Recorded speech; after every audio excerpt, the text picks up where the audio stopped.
Chers Sénégalais du Sénégal comme de la diaspora, c'est votre compatriote Mohamedou Nourou Sall qui vous retrouve afin d'échanger avec vous sur les problèmes qui assaillent notre planète Terre. Après que le Sénégal, nous sommes aujourd'hui le vendredi 7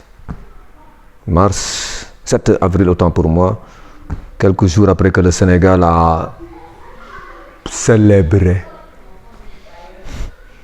le 63e anniversaire de sa pseudo plutôt indépendance. Bon. Nous n'allons pas nous étaler davantage sur ce point, mais nous allons plutôt attirer votre attention sur un phénomène qui est en train maintenant de saisir la planète Terre. Ce phénomène, c'est quoi? C'est le début de la dédollarisation de l'économie mondiale, dont bien sûr sont victimes les États-Unis. Et bien sûr, cette dédollarisation n'est qu'un processus d'affranchissement de l'économie mondiale par rapport au diktat du capitalisme et de l'impérialisme américain. L'arrogance des États-Unis les a poussés à accélérer cette dédollarisation. Je parle de leur arrogance. Pourquoi? Parce qu'ils ont averti les Russes en leur demandant de ne pas du tout envahir l'Ukraine. Qu'ils devaient prendre garde parce que s'ils envahissaient l'Ukraine, il y aura énormément de sanctions qui tomberont sur la Russie et que la Russie ne pourrait jamais s'en remettre. La Russie serait renvoyée à l'âge de la pierre. Vladimir Poutine en avait cure, il a envahi l'Ukraine le 24 février, ça fait maintenant plus de 1 an et 1 mois. Bien sûr, les sanctions ils ont fait pleuvoir les sanctions sur la Russie, aussi bien les États-Unis que leurs vassaux ouest-européens. La Russie a encaissé ce coup pendant plusieurs semaines, puis progressivement s'est rétablie en ayant pris des mesures de rétorsion par rapport à ces sanctions. Nous ne sommes pas là pour énumérer ces mesures. Ce n'est pas la peine. Ça veut dire que les États-Unis ont cru pendant des années, des décennies qu'ils pouvaient se servir de l'arme du dollar pour faire plier tous les peuples. Ils ont utilisé cette arme contre l'Iran. Ils l'ont utilisé contre la Syrie. Très récemment, ils l'ont utilisé contre l'Afghanistan en bloc. Maintenant, c'est à la Russie qu'ils s'en sont. Ils l'ont utilisé contre Cuba, ces braves Cubains. Maintenant, c'est à la Russie qu'ils s'en sont pris en bloquant d'ailleurs tous les avoirs russes en dollars dans leurs banques, etc. La Russie a pu tenir tête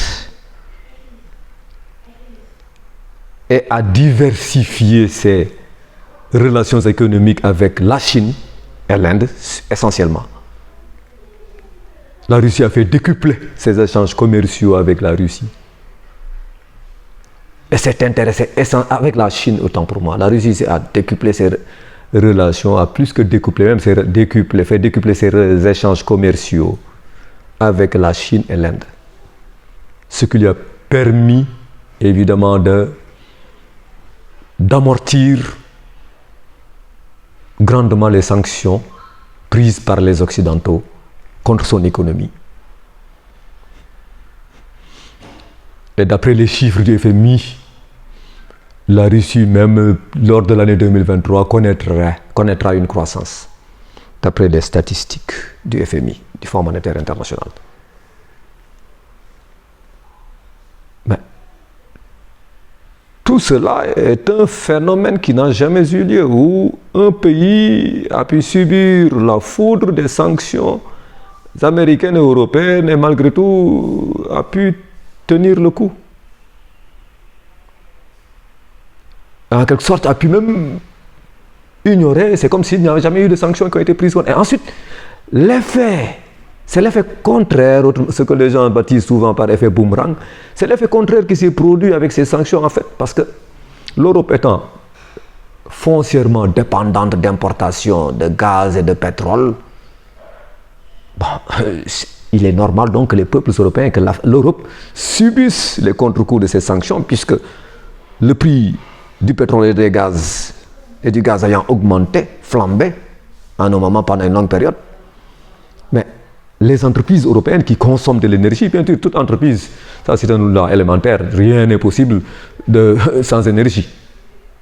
L'énergie est une source incontournable pour la transformation de marchandises, de biens ou pour la création etc., de services. L'énergie est incontournable. Donc, puisque les peuples européens et les pays européens consomment l'énergie, énormément d'énergie, mais le fait de s'abstenir de l'énergie russe, ça a créé une catastrophe au niveau de ces pays.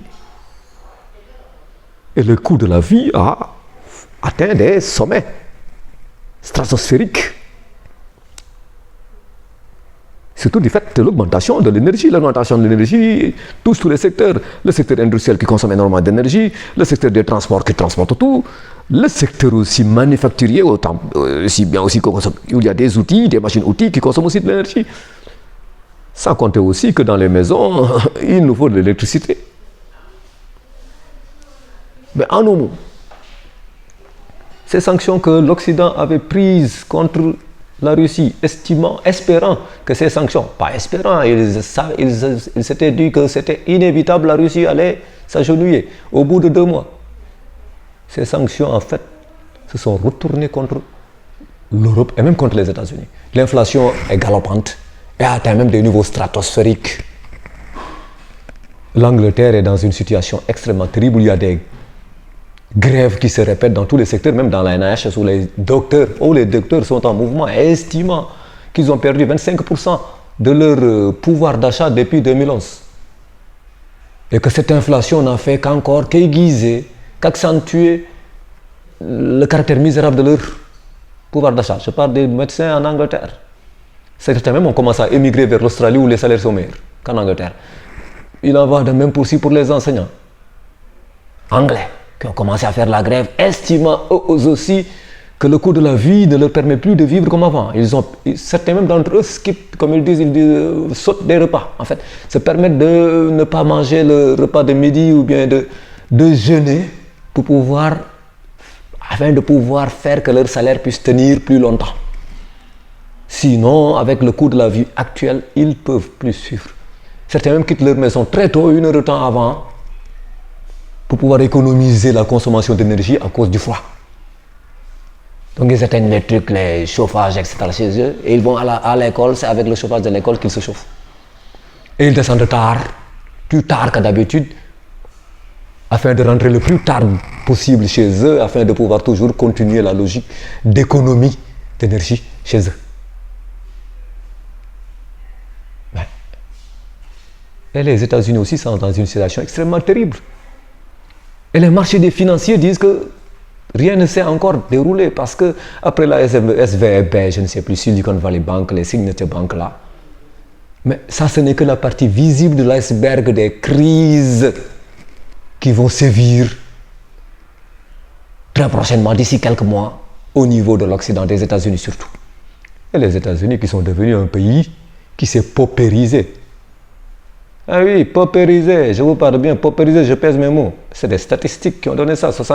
Le secteur industriel n'existe presque plus comme avant aux États-Unis. Ils ont perdu énormément. Le secteur industriel a été délocalisé depuis fort longtemps, en Chine, en Asie, au Mexique récemment avec leur NAFTA, North African Free Trade Agreement, leur ALENA. Parce que là-bas, les salaires sont moins importants, donc ils délocalisent là-bas. Bon, bref. Rien que des statistiques américaines que j'ai écoutées l'autre jour font état que de 75% d'enfants qui ne vivent plus avec leurs 2 parents parce que ces deux-là se sont séparés. 75% des enfants, des enfants américains. Des chiffres ahurissants. Que le taux de divorce dans les années 70 était de 25% aux États-Unis, maintenant il est autour de 65%.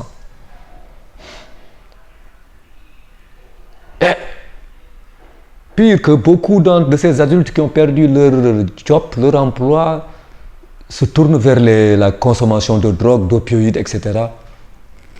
pour pouvoir oublier la situation misérable dans laquelle ils se retrouvent parce qu'ils n'ont plus d'emploi. Et 50% des Américains ne possèdent rien. 50%. Les gens parlent plutôt de l'augmentation des inégalités. Avant, dans les années 70, un employeur avait un salaire qui était 40 fois plus élevé que le salaire moyen d'un employé, d'un ouvrier. Mais maintenant, c'est 300 fois. 300 fois plutôt. Un employeur a 300 fois, a un salaire qui est égal à 300 fois le salaire d'un ouvrier moyen. Mais ça, c'est au niveau des inégalités. Mais ces inégalités cachent le fait aussi qu'il y a 50% des Américains qui n'ont aucune possession, qui n'ont aucun bien, qui n'ont pas de maison, qui n'ont pas de trucs, même leurs voitures là, c'est des voitures qu'ils ont achetées à... Bon, bref. Voilà la situation terrible économique terrible dans laquelle se trouve la société américaine. Et la crise financière qui va éclater bientôt va faire que les États-Unis ne seront plus considérés comme... ne seront plus, c'est même pas ne seront plus considérés, il n'y a pas à considérer ou à ne pas considérer. Les États-Unis se sont désindustrialisés. Le secteur financier là-bas ne fait que de la spéculation. Le secteur bancaire ne fait que de la spéculation. Et voilà ce qui leur est arrivé. Et si la crise financière commence aux États-Unis, ça va emporter aussi dans son passage les pays d'Europe occidentale. Ce qui se passe déjà en Angleterre est révélateur, où des médecins partent en grève pour 4 jours pendant la semaine à venir. Pourquoi? Parce qu'ils ont perdu 25% de leur pouvoir d'achat depuis 2011. Et qu'avec cette inflation, ils ne peuvent plus tenir. Il faut que l'État leur rende ces 25%, sinon ils ne peuvent plus. Parce qu'il y a même des enseignants qui disent qu'ils partent maintenant 1 heure de temps avant leur horaire ordinaire à l'école pour pouvoir économiser le chauffage de chez eux, domestique. Et pour profiter du chauffage de l'école et économiser sur le chauffage domestique.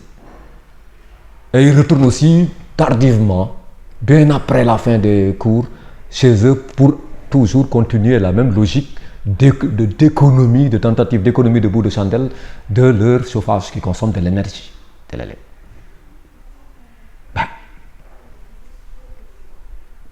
Donc, tout cela fait que même les enseignants partent en grève aussi en Angleterre. Et en France, il y a l'instabilité qui a créé la mesure de Macron qui a voulu passer de façon antidémocratique et antipopulaire par le biais de son article 49.3 faire passer une réforme des retraites qui est vomie par toute la société française. Et le fait que maintenant il y a eu l'hégémonie américaine qui s'est effritée, ce qui le prouve même, c'est que combien de chefs d'État européens se sont rendus en Chine dans un court laps de temps. Olaf Scholz, le chancelier allemand, était parti avec 100 hommes d'affaires allemands rendre visite à Xi Jinping. Parce que ces entreprises allemandes savent que c'est l'Asie leur marché. C'est l'Asie qui leur fait des commandes, ce n'est pas les États-Unis.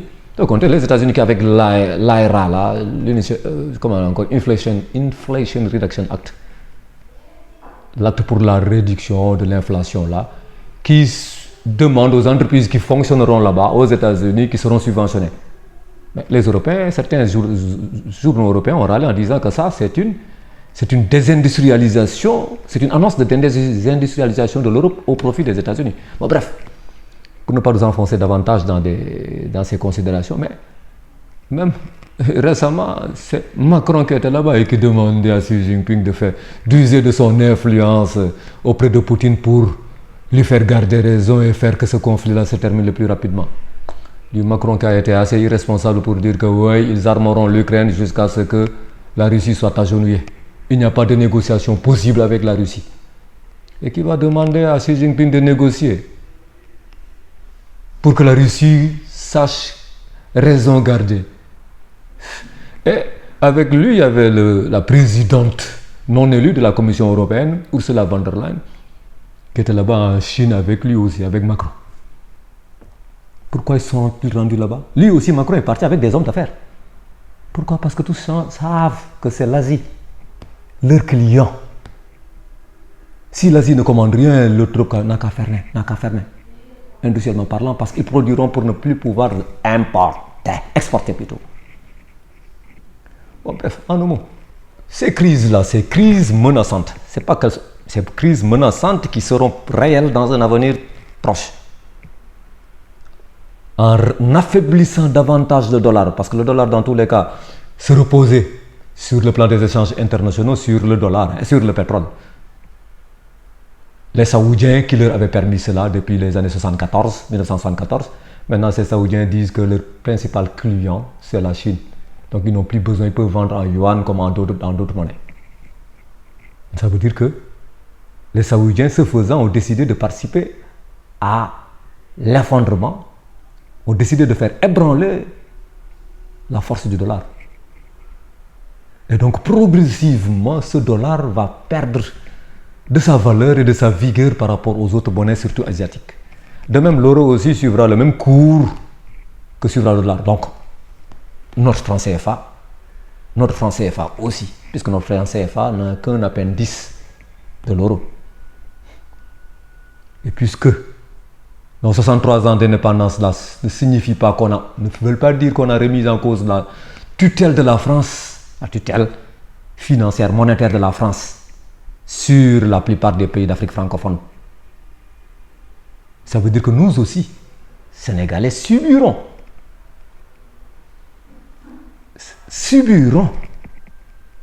cette perte de valeur de l'euro qui signifie immédiatement une perte de valeur du franc CFA. Et donc ce que nous importerons, ce que le Sénégal importera, deviendra de plus en plus cher. On se demande même pourquoi ces pays de la CEDEAO qui avaient décidé de créer leur monnaie qui n'a rien à voir avec le franc CFA, ce qui les a fait hésiter jusqu'à présent. Parce qu'une monnaie au niveau de la CEDEAO serait beaucoup plus solide et beaucoup plus sûre pour nous qui sommes des assujettis à la France coloniale, néocoloniale. Ce serait plus une garantie supplémentaire pour nous plutôt que de demeurer dans ce franc CFA qui nous emmerde.